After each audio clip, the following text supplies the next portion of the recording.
নমস্কার বন্ধুরা, আমি অনিশা আর ওয়েলকাম টু মাই চ্যানেল। আপনারাও কি প্রত্যেক দিন সেই একই রকম চিকেন কষা খেয়ে বোর হয়ে গেছেন? তাহলে চলুন আজকে একটা নতুনত্ব রেসিপি ট্রাই করি।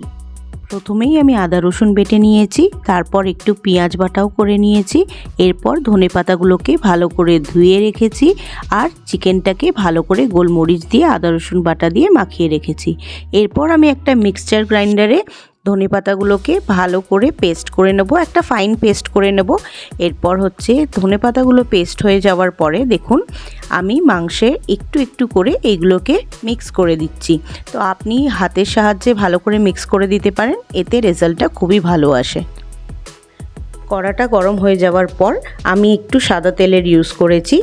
এই তেলটা দিয়ে যত গোটা গরম মশলা আছে আপনার ঘরে সেইগুলো দিয়ে দেবেন। এরপরে আমি একটু পেঁয়াজ বাটা, একটু আদা রসুন বাটা আর যে মাংসের মিক্সচারটা তৈরি করেছিলাম ওইটা দিয়ে ভালো করে ফ্রাই করতে হবে।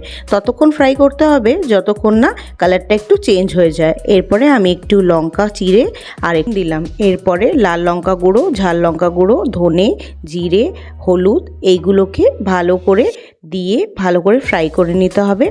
এবার ফ্রাই করতে করতে এরকম যখন একটা কালার চলে আসবে একটু জল দিয়ে ভালো করে কষাতে হবে। যত কষাবেন রান্নার টেস্টটা ততটাই ভালো হয়ে যাবে। তারপরে যখন একটু নিচে লেগে যাবে তখন একটু জল দিয়ে ভালো করে 15 থেকে 20 মিনিটের মতন ঢাকিয়ে রান্না করে নেবেন। আর হ্যাঁ, আমি একটু লাস্টে গরম মশলাও দিয়েছিলাম, গরম মশলার টেস্টটা খুবই ভালো হয়। এরপরেই রেডি হয়ে গেল আমাদের সুস্বাদু গ্রিন চিকেন। তাহলে আপনারা সবাই ঘরে বানিয়ে নিশ্চয়ই জানাবেন। ততক্ষণের জন্য টাটা।